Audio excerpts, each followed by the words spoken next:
Welcome back to Autism Live. We're talking with Liz Becker about her book, Listening with a Heart. I just wanted to take a quick second to acknowledge some of the comments that we've got coming in. I want to say hello, big hello to Helen, and thank you for being such a big supporter of the show. We just adore you, Helen.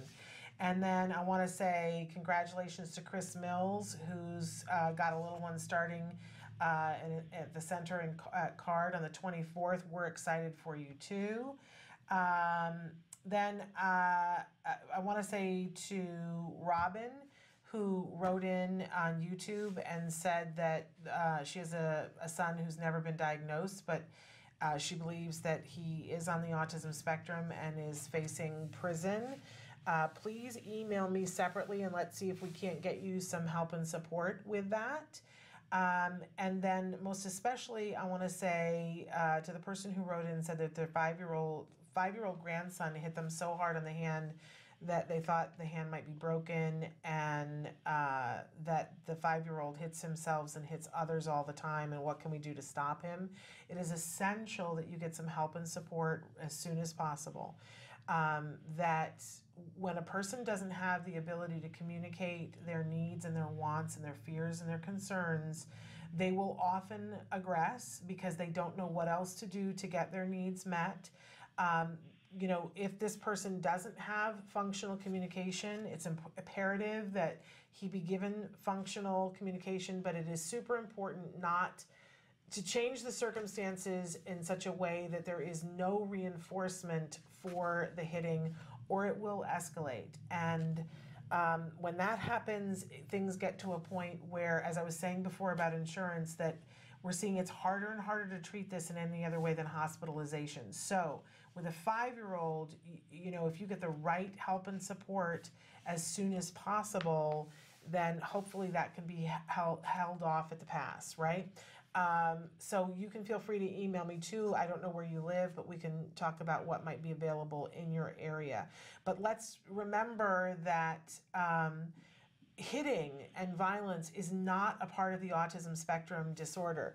It is certainly a byproduct that can come when a person does not feel that they have a way of getting their needs met.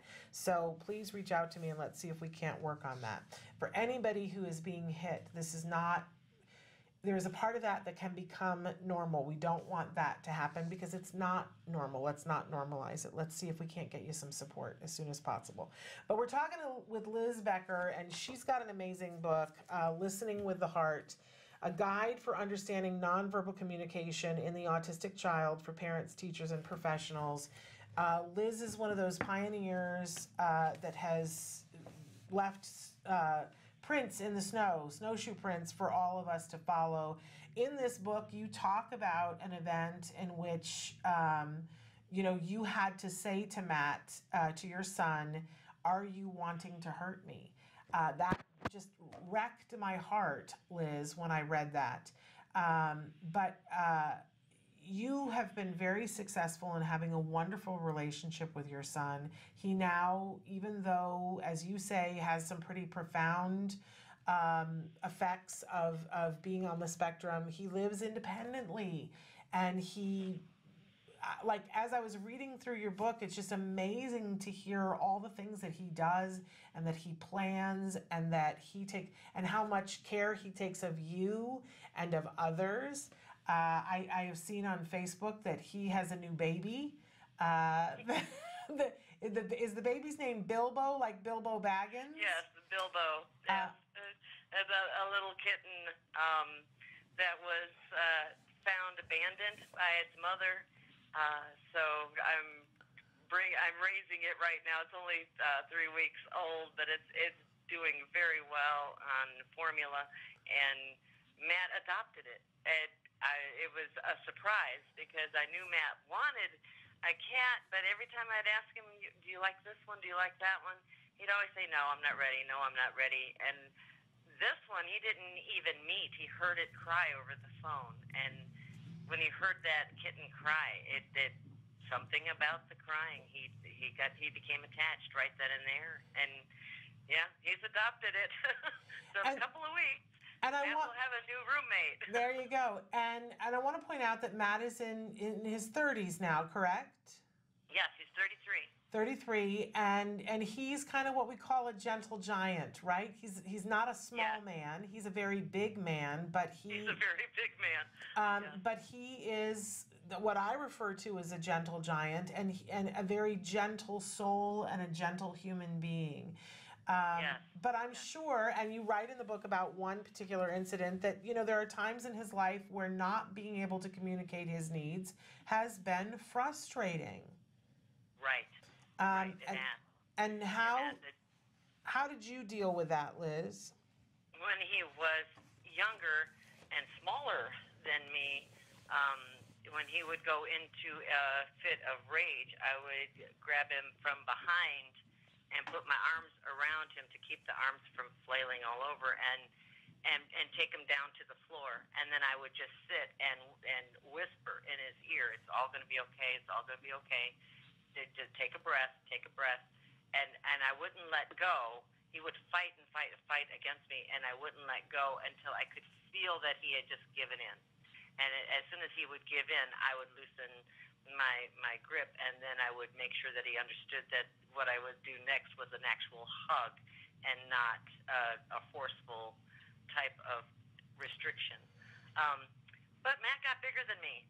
Yeah. And when Matt got bigger than me, being able to do that became an impossibility.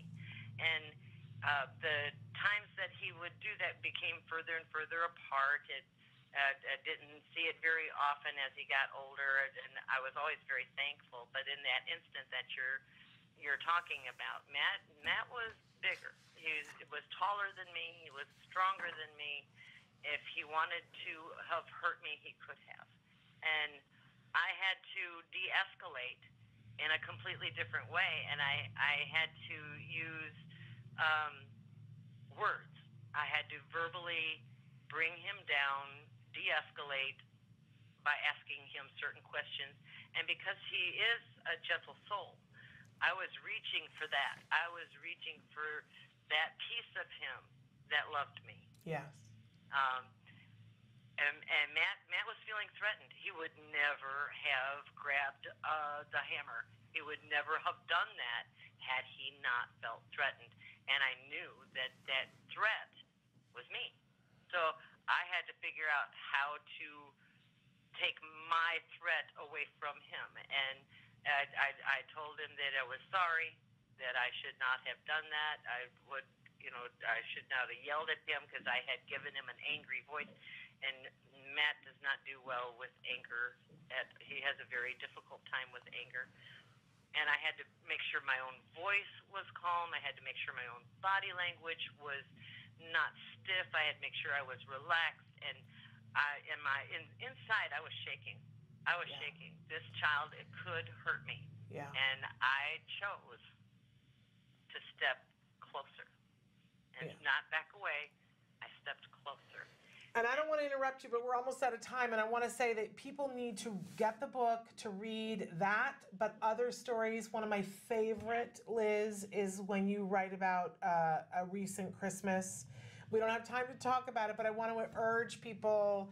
You will laugh, you will cry, you will hug this book towards you. I think the best thing, the stories are the best thing for me, but the other thing about this that I want to make sure you guys know is that you go into great detail to explain what nonverbal communication is and about how that's most of how we communicate and how that is a strength in our kids and that we need to use how we non-verbally communicate properly with our kids. I'm out of time, Liz, but the book, tell people where they can get it.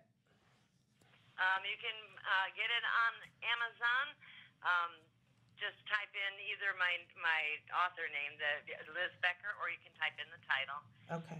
Right now, that is the main way to get the book. I will be doing some book signings around the country, so if I'm in your area, come on out, and I will sign your book, and I'll be bringing books with me. All right. It will be up at Barnes & Noble soon. All right, Liz, I adore you. I hate to cut you off, but we got to go. Thank you so much for being with us. And I want to remind everybody, watch the show tomorrow when Nancy Allspaw Jackson and I are on with a great actor, George Steves. Until then, give your kiddos a hug from me and one for you too. Bye-bye for now. Thanks for having me. Thanks, Bye-bye. Liz.